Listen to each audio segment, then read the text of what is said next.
Welcome to the Teams Insider podcast. Good one coming up for you here. As we come to the end of 2023, I spent some time with Micah Singer, who's CEO of Kurmi Software, and has a really interesting background in the industry. Rather than doing the whole product pitch thing, we actually got into where we see this space going, the telecoms, the IT space, the cloud technology space.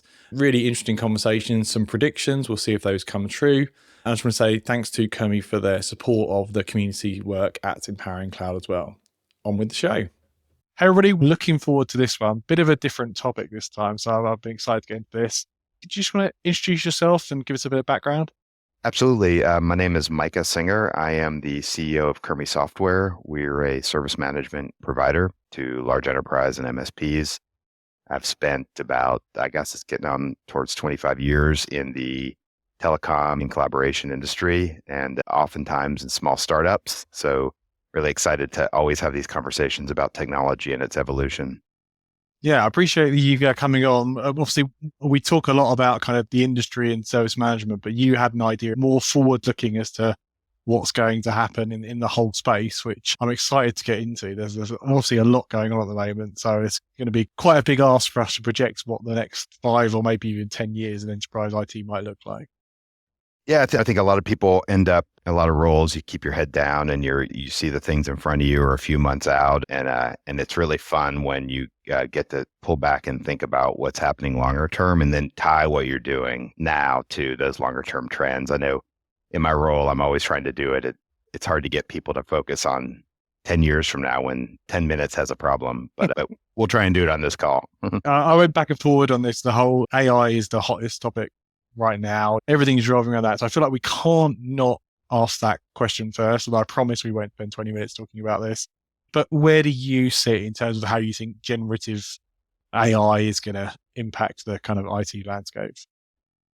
I don't want to oversimplify it, but for me, generating content is important, and a lot of it in pictures and text, it's going to be mediocre or all right. But in software code, this is where the huge expansion is going to be. So there's going to be a lot more code, and any organization that's doing development today has a backlog of requests, the roadmap, the things they never get to. And if generative AI serves the promise of allowing productivity to enhance significantly in coding and software development, hopefully those backlogs become a thing of the past. A lot more software codes out there. That means a lot more use cases can be supported. A lot more user stories are met. And so the software does more. Yeah, that's interesting. I think that's one of the areas where that was one of the early areas. So GitHub had their Copilot service for all the Microsoft 365 Copilot branding. And it feels like an area where I don't want to say there's not creativity in coding, because clearly there is, but it's an area where there's a defined problem to solve and there's a good way to solve it. And the AI could do that again and again, potentially. Yeah, absolutely. And we've seen it already, the evolution of software. A lot of the software we use, especially web-based software, there's things that you used to have to do by calling a human or getting someone involved that you can now do by yourself with code. And it's always neat. One example, when I'm booking a flight now, you can book a flight for a long time, but now you can do these complex changes of flight without a human being involved. And it's great. And it's just one complex use case, their user story that's followed. I see that there'll be lots of these in lots of different areas. So there'll be pressure on software companies to build really complete offerings and do it cost effectively. I think this is where AI is going to make a huge impact on our space, on IT infrastructure management.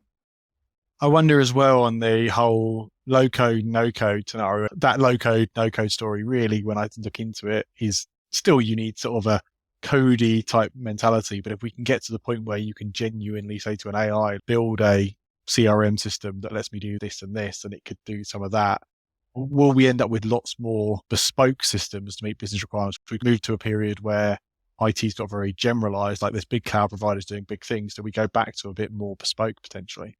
Yeah, I think bespoke is part of, and it's an interesting question that we surely should get to, which is what is the role of IT in the organization? And low code, no code is definitely facilitated by more software, but also changing that role. I would say that it favors people who are more focused on being a polymath. They have a broad range of expertise, but they don't need to go as deep. Low code, no code is easier to do, is what we hear in our world. And No code's great, so you can do so much more. But how do you see it? What do you think the impact will be on the IT organization of AI and low code, no code projects? Yeah, it's interesting, isn't it? Because you've classically had infrastructure IT, end user facing kind of IT, business analysts that engage with the business and try and help provide the solution, and probably some in-house development as well. So the different teams within enterprise IT, it definitely feels, and you talked about it, like the support end of it will definitely be impacted, because a lot of those questions are very samey, like, this doesn't work, how do I do that? It feels like AI could solve a lot of that problem. Will it get rid of the classic enterprise IT support? I'm not sure. But I certainly see enterprise IT being more responsible for, there's now a plethora of technologies available to us. How do we help drive a business objective rather than spend our time in plumbing? I'm always trying to think of analogies, and one of them is maybe flying an airplane. You think when you get on a big commercial airliner and there's a huge plane and there's a little cockpit with a bunch of levers and buttons, and there's a person in there controlling this really complex piece of many technologies. And back in the day, it used to be you go into the air with an engineer on board. You wouldn't fly with just a pilot. You'd have an engineer back in the back moving things. And then the next step was fewer engineers, but fewer granular controls. And you had maybe some diagnostic systems that were telling you what was happening. But now in airplane travel, it's really, you have this person who has general knowledge of physics and engineering and cloud weather systems and cloud dynamics. And you don't need to be an expert in any of those. You just need to be really good at all of them. So I think the generalist will be favored by these systems that support moving huge organizations or airplanes or whatever it is with less knowledge. That resonates with me. Definitely, you're not going to be the person doing the plumbing or engineering how the thing works. You're going to be the person helping choose and navigate the solutions. The way that IT's gone over the last 10 years, it feels like we've gone from very bespoke on-premises, like bit of this, bit of that, to very generalized. The big cloud platforms all have, in terms of UC as a service or Office collaboration as a service, similar offers as a SaaS, but also we've got all this cloud technology where you can pick and choose and build your own solutions. Do we end up being custodians of some of these things come out of the box? Some of these things are custom to our organization. And I think you're right that there'll be a whole bunch of generalists. And they'll also have to be able to talk business or organizational requirements as much as IT requirements. It won't be a bunch of kind of propeller heads in the IT box. It'll be part of the organizational conversation, hopefully. And I was just thinking about how to boil it down. So a lot of IT and technology is you need people who know how to do things. So it's the how. So we need someone that can do how. And I think it's more in the future, maybe 20, 30 or 10 years, it'll be more why. Why are we doing it? People who can answer a different sort of question, which is important, which probably makes the job a little more fun and more cerebral. Now. You're not the firefighter fighting with making the fundamentals work. You're into business value, hopefully. Yeah, absolutely. It's a technology cycle that we see again and again in different areas, I think, especially one like IT where all the stats are of spending, like cloud infrastructure spending, IT spending, things closer to home like UCaaS and collaboration spending has grown a lot. And all the projections I've found just show it set to explode, double in the next 5 years. I saw one that was 24% CAGR between now and 2030. I mean, just really big numbers. So that means a lot more complexity.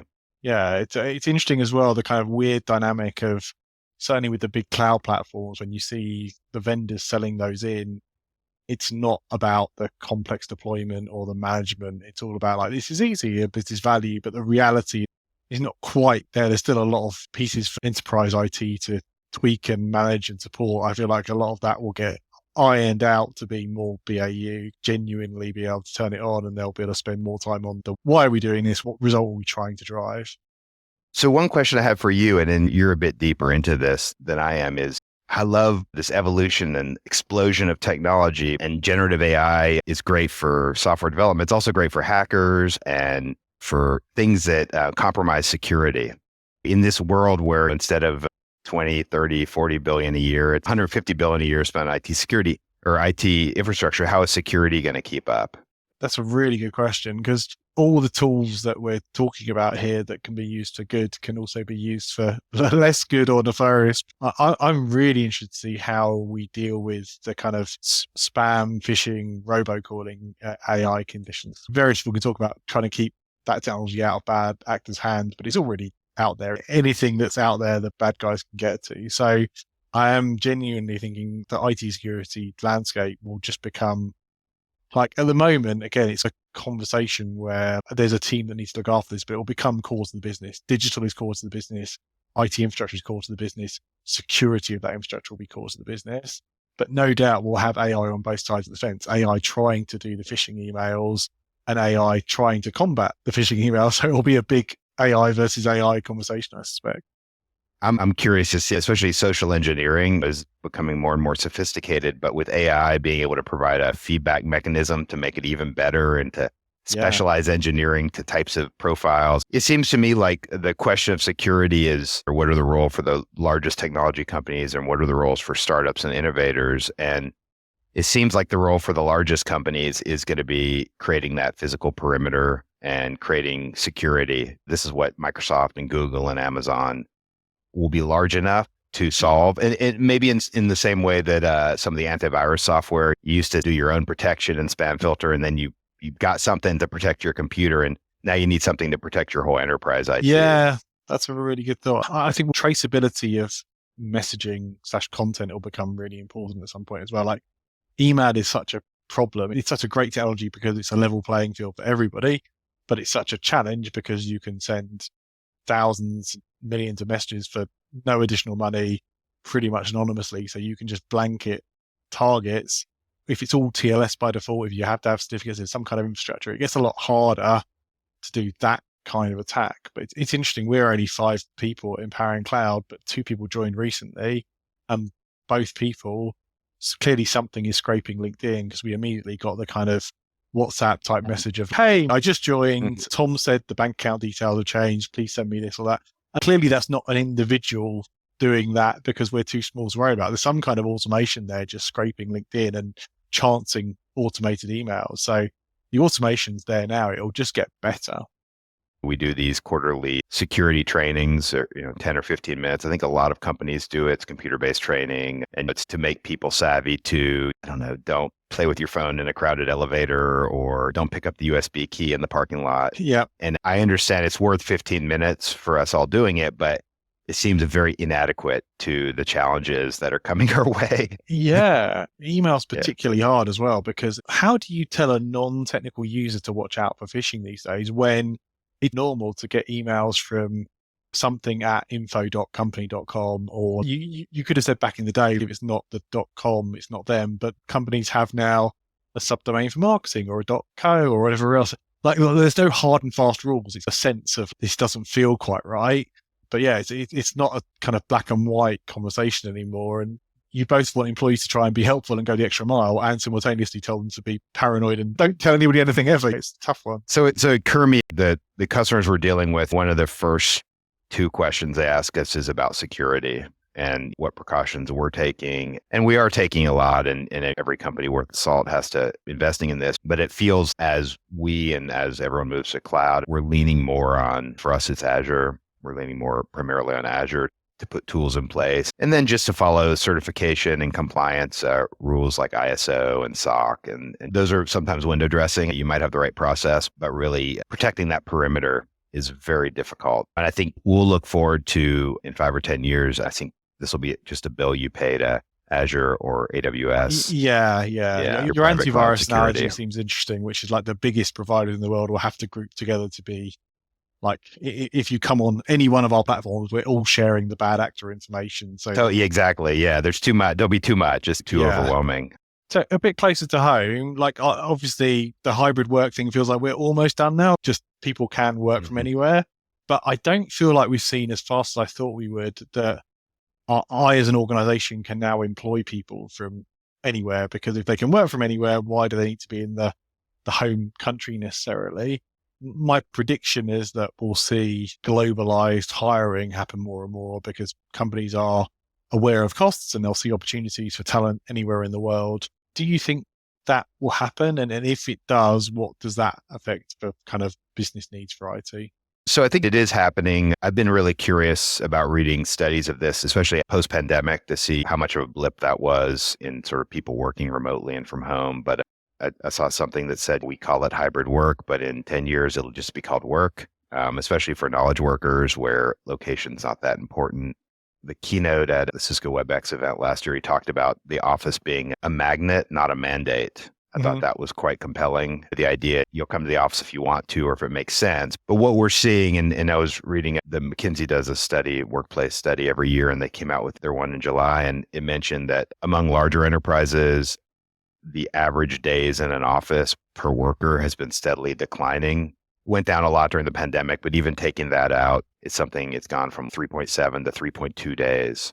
So there are trends towards remote work, and any trend toward remote work, hiring people where they sit or letting them sit where they want, leads to more communication tools. There's got to be more tools that they're using. There's lots of things we know about. There's specialized tools for domain within a company, within an industry. So I think this trend is part of the amplification of IT infrastructure spending. And I don't know why we would see a reverse on it. I think even national borders might come into play, like you've said. That feels like an interesting kind of paradox, doesn't it? We're both simultaneously developing the tools to work from anywhere. And it feels like, certainly in my time in IT, it feels like more than ever before I'm being asked questions about where the data is located. Is it within boundaries? Different geographical rules on data processing. If I can hire people from anywhere, maybe I can from a technology point of view, but I can't from a data point of view, or I can't from a regulatory or tax point of view. So does that shape the landscape that while we have the technical capability, the regulation actually slows that down? Yeah, it probably will. And the world's in a bit of turmoil now. I think there's these boundaries, but even within national borders, I think people are gravitating to work-life balance or less commuting, and especially among the group that's consuming IT infrastructure most heavily, which is, again, knowledge workers and right, people like us. We're working from everywhere. It is really interesting to see the direction these are going in, and more IT spend. Does it mean more providers? I alluded to it earlier, and I think that when it comes to solving big problems, there'll be a few people solving them, the platform providers. But when it comes to all the small innovations, big companies don't tend to be good at that. It tends to be smaller folks who have very domain-specific knowledge. Do you see IT expanding in maybe the average amount of IT systems used by a large enterprise going up or down in 10 years? Yeah, I see it going up. I think to your point, there'll be a core, like everybody needs some kind of email, some kind of file sharing system, some kind of meeting system. Those are fundamentals, and there'll probably be two or three providers that just become the door. If you look at email, there's not 15 providers vying for competition. There's a couple left. And I think it'll be the same for the core. But because of all the cloud innovation, the ability to create your own line of business apps, or for a startup or 50 people to build the world-class thing for that industry, they are the best GP practice scheduling tool. They are the best XRM for gyms, whatever it may be, but they can build with that cloud scale, with that security, with that compliance, because they're building on top of these cloud platforms. I think we'll see more of that. And I think businesses logically are going to want to be competitive. So if everybody's using exactly the same IT platform, that's not competitive. They're going to be looking for that edge, be it that they bake it in-house, or being that they go to, like you say, a smaller company, a more focused on their industry kind of company. And so one trend I think that follows on that's fascinating is historically, really large companies that are making a ton of money would use that money to, like Cisco's done it quite well, they'd use it to buy innovation. They'd buy people that's who had been their classic innovated. model, hasn't it? They will either spin out or sub-invest, and they almost admit they don't innovate in-house. They go buy and absorb, basically. And the reason they would buy is because the way for them to monetize that thing was to own it and to sell it to a lot more people, and to, everyone wants Yammer, everyone wants a social app. So Microsoft buy Yammer, spread it around. But I think what's happening more and more is these big companies have figured out how to monetize without buying. At Kurmi, we're part of Solutions Plus. We're an independent software vendor for Microsoft. We're in the crowd at Avaya. And we were just at Zoomtopia. And so there's all these new ways of running a platform that let you provide security and infrastructure and monetize it without ownership. I saw NVIDIA even did it the other day. They have a pretty active venture fund. Like all of these companies are investing in startups that are not them, they're about innovation. They use them as a platform. That is interesting. Yeah, you're right. There's two trends there. So one is that they want you as an ISV, as a solution creator, to use their platform. So they're making money out of you that way. So if you're winning, they're winning from that point of view. But also a lot of them are pushing for marketplace models, aren't they? Because Apple makes so much money out of that B2C marketplace scenario. Huge. You can see Microsoft are very active on this. They want you in their marketplace to present the solution to customers. So Microsoft is taking a much more reasonable percentage, but they're still looking to take a percentage of that business.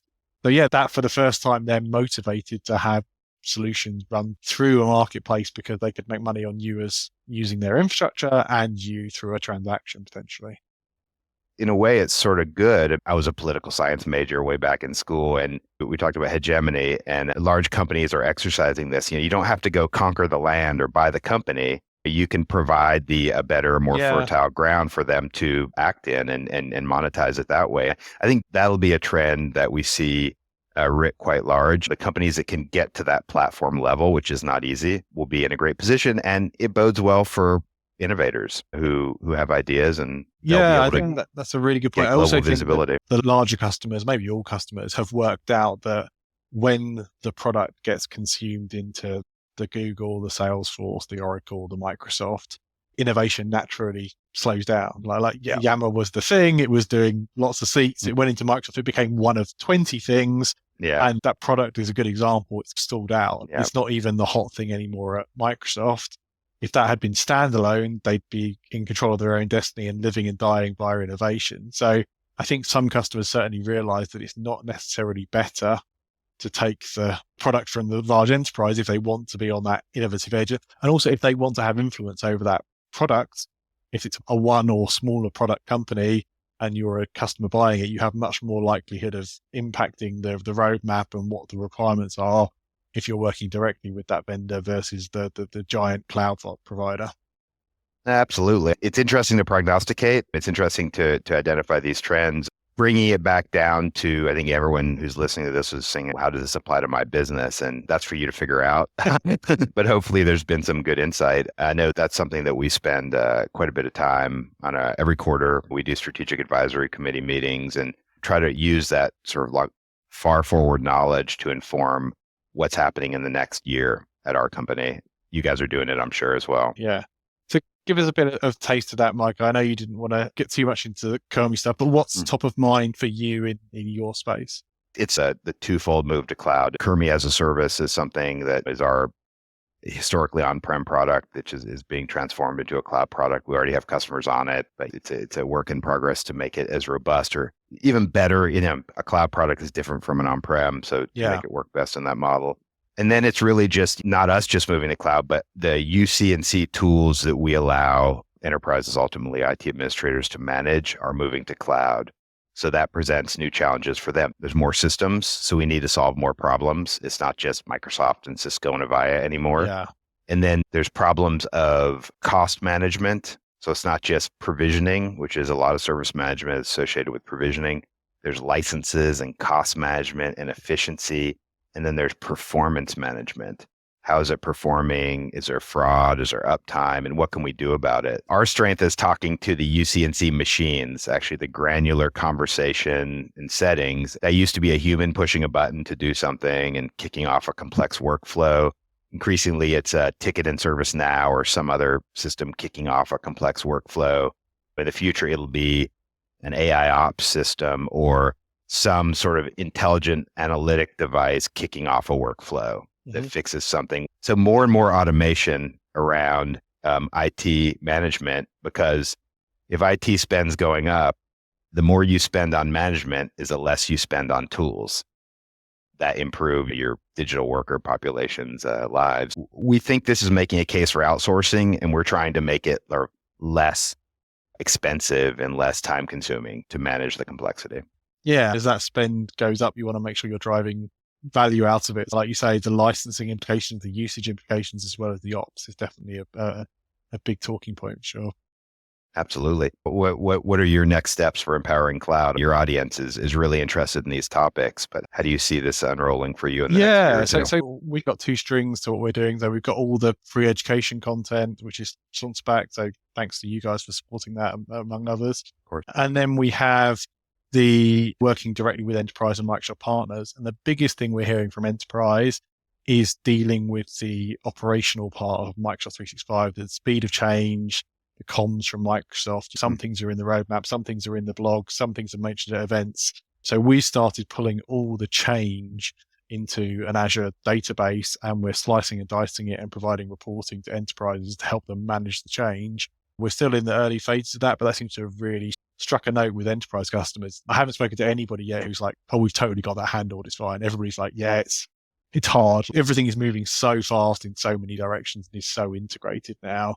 So I think an increasing part of our future is helping organizations deal with that change, understand it, know what is going to be user impacting, what's going to be IT impacting, what's just for your information. But it's a super exciting journey to be on. I think there's just so much going on in our space.